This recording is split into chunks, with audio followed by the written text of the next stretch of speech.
नमस्कार दोस्तों, स्वागत है आपका कविता स्टडी जीके पर। और आज हम पढ़ने वाले हैं ज्योग्राफी के मोस्ट इम्पॉर्टेंट क्वेश्चन आंसर। आप किसी भी एग्जाम की तैयारी कर रहे हैं, सभी के लिए वीडियो यूजफुल रहने वाली है, इसलिए वीडियो के अंत तक जरूर बने रहिएगा। तो दोस्तों, आज का हम अपना वीडियो स्टार्ट करते हैं। आज का हमारा पहला सवाल है, भूगोल का पिता किसे कहा जाता है? भूगोल का पिता किसे कहा जाता है? दोस्तों, हमारा सही आंसर है इरेटोस्थनीज। इरेटोस्थनीज को हम भूगोल का पिता कहते हैं। दोस्तों, हमारा दूसरा सवाल है, आधुनिक खगोल शास्त्र का पिता किसे कहा जाता है? आधुनिक खगोल शास्त्र का पिता किसे कहा जाता है? तो दोस्तों, सही आंसर है कोपरनिकस। हम कोपरनिकस को आधुनिक खगोल शास्त्र का पिता कहते हैं। दोस्तों, हमारा तीसरा सवाल है, तारों की आयु किस आधार पर ज्ञात की जाती है? जो हम तारों की आयु है वो किस आधार पर ज्ञात करते हैं?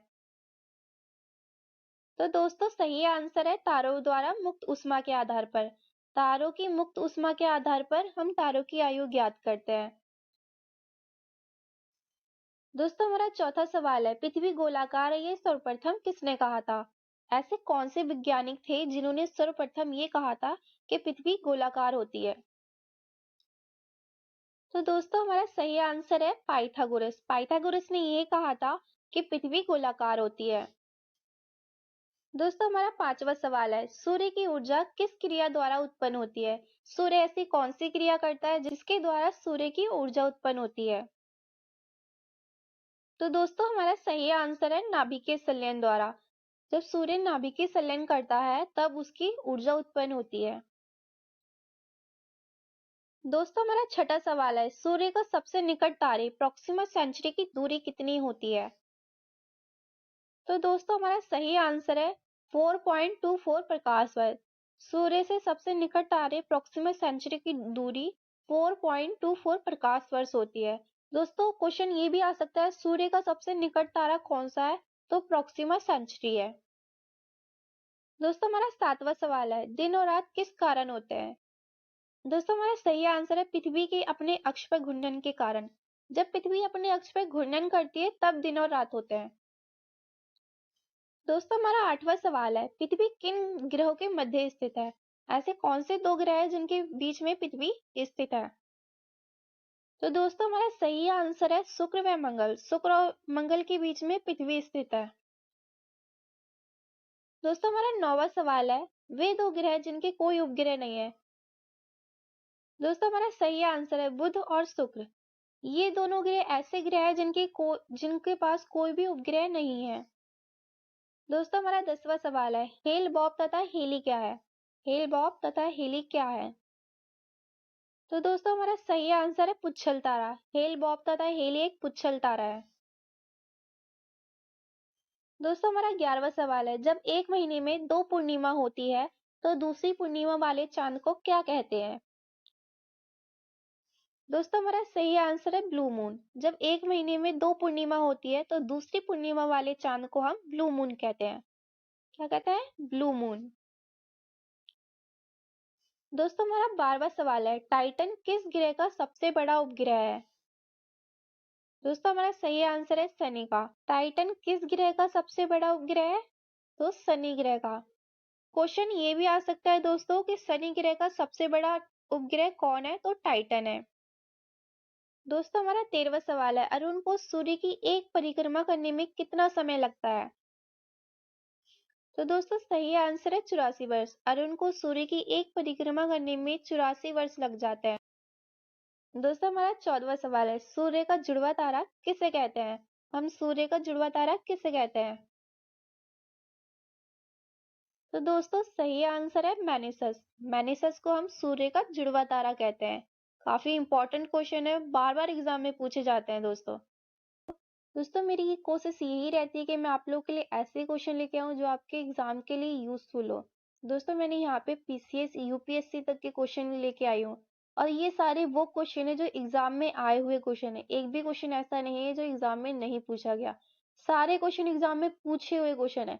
और कुछ क्वेश्चन तो यूपीएससी एग्जाम तक में पूछे गए हैं। तो दोस्तों, वीडियो के अंत तक बनी रहिए। बढ़ते हैं हम अपने नेक्स्ट क्वेश्चन की तरफ। दोस्तों, हमारा 15वां सवाल है, 1610 में बृहस्पति की उपग्रह की खोज किस वैज्ञानिक ने की थी? तो दोस्तों हमारा सही आंसर है गैलीलियो। 1610 में बृहस्पति के उपग्रह की खोज गैलीलियो ने की थी। बढ़ते हैं नेक्स्ट क्वेश्चन की तरफ। दोस्तों हमारा 16वां सवाल है, सबसे बड़ा और सबसे चमकीला क्षुद्र ग्रह कौन सा है? सबसे बड़ा और सबसे चमकीला क्षुद्र ग्रह कौन सा है?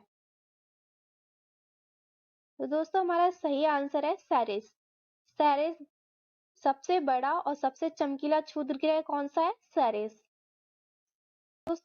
दोस्तों हमारा 17वां सवाल है, सौर परिवार का दूसरा सबसे बड़ा उपग्रह कौन सा है? तो दोस्तों सही आंसर है टाइटन। टाइटन सौर परिवार का दूसरा सबसे बड़ा उपग्रह है। दोस्तों हमारा 18वां सवाल है, चंद्र ग्रहण कब होता है? चंद्र ग्रहण कब होता है? तो दोस्तों हमारा सही आंसर है केवल पूर्णिमा के दिन। केवल पूर्णिमा के दिन चंद्र ग्रहण होता है। दोस्तों हमारा 19वां सवाल है, शांति सागर किस उपग्रह पर स्थित है? शांति सागर किस उपग्रह पर स्थित है? दोस्तों सही आंसर है चंद्रमा पर। शांति सागर किस उपग्रह पर स्थित है? चंद्रमा पर। काफी इंपॉर्टेंट क्वेश्चन है दोस्तों, तो आप लोग याद रखिएगा। दोस्तों हमारा 20वां सवाल है, फोमोस और डिमोस किसके उपग्रह है? फोमोस और डिमोस किसके उपग्रह है? तो दोस्तों हमारा सही आंसर है मंगल। मंगल ग्रह के उपग्रह कौन से हैं? फोमोस और डिमोस। दोस्तों हमारा 21वां सवाल है, सबसे चमकीला तारा कौन सा है? सबसे चमकीला तारा कौन सा है? दोस्तों हमारा सही आंसर है साइरस। सबसे चमकीला तारा साइरस है। दोस्तों हमारा 22वां सवाल है, सूर्य ग्रहण कब होता है? सूर्य ग्रहण कब होता है? दोस्तों हमारा सही आंसर है केवल अमावस्या के दिन। सूर्य ग्रहण अमावस्या के दिन होता है दोस्तों। बढ़ते हैं हम अपने नेक्स्ट क्वेश्चन की तरफ। दोस्तों हमारा 23वां सवाल है, एक निश्चित आकृति में व्यवस्थित तारों के समूह को क्या कहते हैं? तो दोस्तों हमारा सही आंसर है नक्षत्र। जब एक निश्चित आकृति में व्यवस्थित तारों का समूह होता है तो हम उसे नक्षत्र कहते हैं। दोस्तों हमारा 24वां सवाल है, ब्रह्मांड में सबसे दूर स्थित कौन सा तारा है? तो दोस्तों हमारा सही आंसर है एकारस। ब्रह्मांड में सबसे दूर स्थित तारा कौन सा है? एकारस। मोस्ट इंपॉर्टेंट क्वेश्चन है, आप लोग याद रखिएगा दोस्तों। दोस्तों हमारा 25वां सवाल है, उल्का किसे कहते हैं? उल्का किसे कहते हैं? दोस्तों हमारा सही आंसर है टूटता हुआ तारा। टूटते हुए तारे को हम उल्का कहते हैं। दोस्तों हमारा 26वां सवाल है, एकमात्र उपग्रह जिसे हम नग्न आंखों से देखा जा सकता है, ऐसा कौन सा उपग्रह है जिसे हम नग्न आंखों से देख सकते हैं? तो दोस्तों सही आंसर है वेस्टा। वेस्टा उपग्रह को हम नग्न आंखों से देख सकते हैं। नग्न आंखों से किस उपग्रह को देख सकते हैं? वेस्टा को। बढ़ते हैं हम नेक्स्ट क्वेश्चन की तरफ। दोस्तों हमारा 27वां सवाल है, अरुण और शुक्र किस दिशा में घूर्णन करते हैं? अरुण और शुक्र किस दिशा में घूर्णन करते हैं? दोस्तों हमारा सही आंसर है पूरब से पश्चिम। अरुण और शुक्र पूरब से पश्चिम घूर्णन करते हैं। दोस्तों सभी क्वेश्चन आंसर मोस्ट इंपॉर्टेंट है और एग्जाम में पूछे हुए क्वेश्चन है। आप वीडियो को 2 बार देखेंगे, आपको सारे क्वेश्चन आंसर याद हो जाएंगे। तो बढ़ते हैं हम अपने नेक्स्ट क्वेश्चन की तरफ। दोस्तों हमारा 28वां सवाल है, महाविस्फोटक सिद्धांत किससे संबंधित है? महाविस्फोटक सिद्धांत किससे संबंधित है? दोस्तों हमारा सही आंसर है ब्रह्मांड की उत्पत्ति से। महाविस्फोटक सिद्धांत किससे संबंधित है? ब्रह्मांड की उत्पत्ति से। दोस्तों हमारा 29वां सवाल है, महाविस्फोटक सिद्धांत का प्रतिवाद किसने किया? महाविस्फोटक सिद्धांत का प्रतिवाद किसने किया था? तो दोस्तों हमारा सही आंसर है जॉर्ज लेमंत्रे। जॉर्ज लेमंत्रे ने महाविस्फोटक सिद्धांत का प्रतिवाद किया था।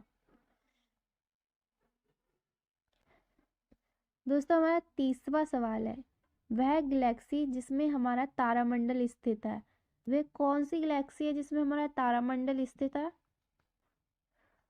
तो दोस्तों हमारा सही आंसर है मंदाकिनी। मंदाकिनी को हम आकाशगंगा भी कहते हैं या मंदाकिनी को हम दूध मेखला भी कहते हैं। दोस्तों आज की हमारी ये वीडियो यहीं पे समाप्त होती है। आपको वीडियो कैसी लगी मुझे कमेंट करके ज़रूर बताइए। मिलते हैं नेक्स्ट वीडियो में। Thanks for watching.